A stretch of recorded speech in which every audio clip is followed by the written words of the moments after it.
Welcome, everybody. You are joining us live from here, Shusha Global Media Forum, where some of the brightest minds in media, technology, and communication are coming together to explore the future of global information flow. I am Elsen. Today, we are honored guest to speaking with leading expert in the field of communication, media, and public relations. Our guest is Dr. Karen Sutherland, a senior lecturer in public relations, social media trainer, and researcher at the School of Business and Creative Industries at the University of Sunshine Coast. Dr. Sutherland's work focuses on the intersection of education, technology, and digital communication. And today she is here to help us to unpack social media is evolving and what it means for the next generation of the media consumers. Dr. Karen Sutherland, welcome. And thank you for being here today. I would like to start with my first question. Okay. Over the past decades, how have the social media platforms changed the way we communicate and consume information? What are some of the biggest shifts you have observed in the people interact with both media and each other online? Wow, it has changed a lot since we're talking, what, 2015, Mhm, 10 years ago. When social media first started, it was there to bring people together mhm, and another sort of way people could communicate. And then it turned into more of a money-making venture for the platforms in terms of really they are now advertisers and we are their products if you think about it, because they use the absolutely. data that we and the content that we give to them to sell to advertisers and make their money. So that's been a big shift. And the other thing is, I think in the last, I would say, 5 years, it's led to the rise of short form video content where now Reels, TikTok have really dominated. And I think short form video is really the main driver of social media engagement now. And that's changed a lot as well. And I think with the technology with smartphones, it's made it so much easier for people to be able to interact and contribute to that space.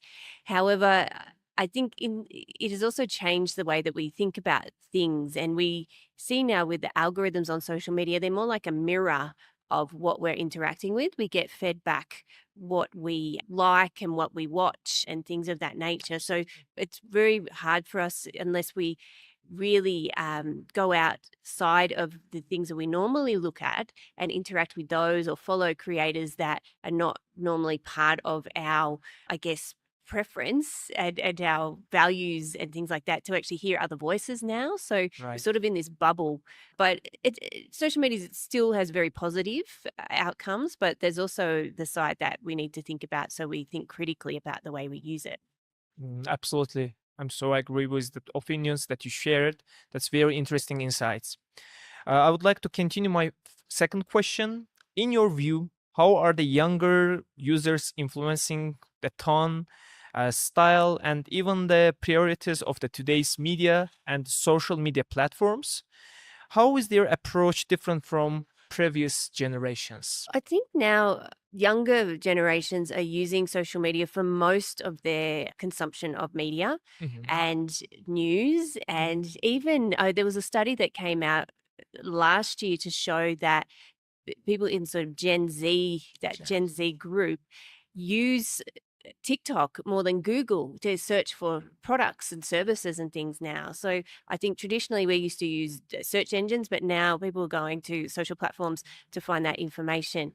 I also think that our younger generations are much more open Okay. than we used to be, and particularly about Mhm. what we would share on social media. And TikTok, I think, has led to that sort of authentic content where it's like you're the best, I think, performing videos on TikTok are the ones that look like you're just FaceTiming your friend. You might just pick it up and share a story. And I know Right. personally, whenever I try to sort of construct a TikTok, it never performs as well as if I had one TikTok where it was like a Sunday morning. I had no makeup on or anything like that. I just had to tell a story and I picked it up and just told the story. And that performed so much better than when I try to, I guess, construct it in a more sort of meaningful way. So yeah, people just like that authenticity, and I think that is what the younger generation really craves is talking to people like they're almost your friends, and I think that's what social platforms allow them to do. And also they're not. I think previously we might have turned more to traditional media to get our news, but now it tends to be people just do social media almost fulfills all of their needs in terms of information. That's they go there first rather than looking at external sources. Absolutely. I'm agree with the opinions that you shared. It's last generation is total different from the new generation. Yes. Absolutely.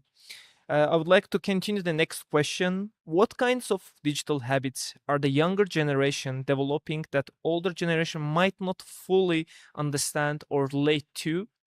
How do these habits reflect the changes in their views on privacy, digital safety, and self expression?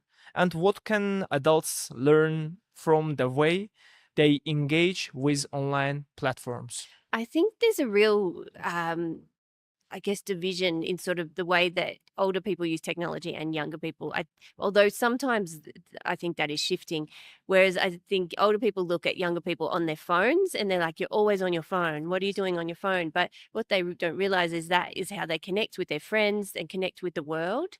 Right. And, but I think sometimes that can lead to them not connecting offline. I think social media needs to be used as a way to allow you to do things offline. Like you can use it for research, use it for a tool, or organize time to catch up with your friends or things like that. And then but do things in the real world as well, not just stay on your phone. And it's hard because I think many of the social platforms and even smartphones, they're designed to make you just sit there. Right. So I think that is an area where people like older generations don't understand that really the phone is the window on young people's worlds. But in terms of things like privacy, yeah, I think there needs to be some more education around what you should disclose online and what you still need to sort of hold back a bit in terms of your own personal information and things like that. But really, the younger people that I work with in my classes are very savvy in that respect. So they are still pretty switched on in terms of what to share and what not to. But still, sometimes you just need to provide a little bit of guidance because sometimes you forget that the internet can still be the Wild West. It can be still quite a scary place if that information gets to the wrong people. Especially the older generation, they need to be understand the media literacy Yes. as a exact rules because Absolutely. they sometimes believe everything what they see in the media. I've seen it, with people that I know where they'll see it's clearly an AI generated video or something like that, but they think it's real. And Right. yeah, so I think like what I sort of mentioned on the panel today about yes, media literacy, but we also need AI literacy And to be able to, so people can understand what's real and what's not. Right, absolutely. They are all together are important. Next, move to then another question. As social media becomes a primary news source for many, what do you see as the key advantages and disadvantages of this shift? In your opinion, can social media can be considered a reliable and trustworthy source of information, and why or why not? Yeah, look, I think it depends on where that information is coming from. And I think it's social media is a great opportunity for journalists and news and media outlets to reimagine the way that they do share news and communicate news. I know in Australia, so it's our network called ABC. They've really invested a lot in their TikTok channel, and they've got younger creators, and they're creating news content specifically for TikTok and it for younger audiences, and they're getting a great response from that, which is really good. But the thing is, with social media, anyone can create content, which is good and also bad in that you've got a lot of creators who speak with authority, but they're not an authority, on a particular topic. And just because someone can speak very sort of eloquently and articulately, it doesn't mean that they actually know what they're saying is true. Right. So you can really be, I guess, lured into believing them because they speak very well or create great videos, but the actual accuracy of what they're saying may not be correct. Right. So I think there's upsides and downsides, but I think, yeah, if news outlets and really credible sources of news just worked well within the platform's needs and worked towards the audiences rather than using their traditional methods that they've cultivated over many years. I think then they will be able to get a huge following and become an authority of correct and accurate information on social platforms. Absolutely right. Today, everybody can create a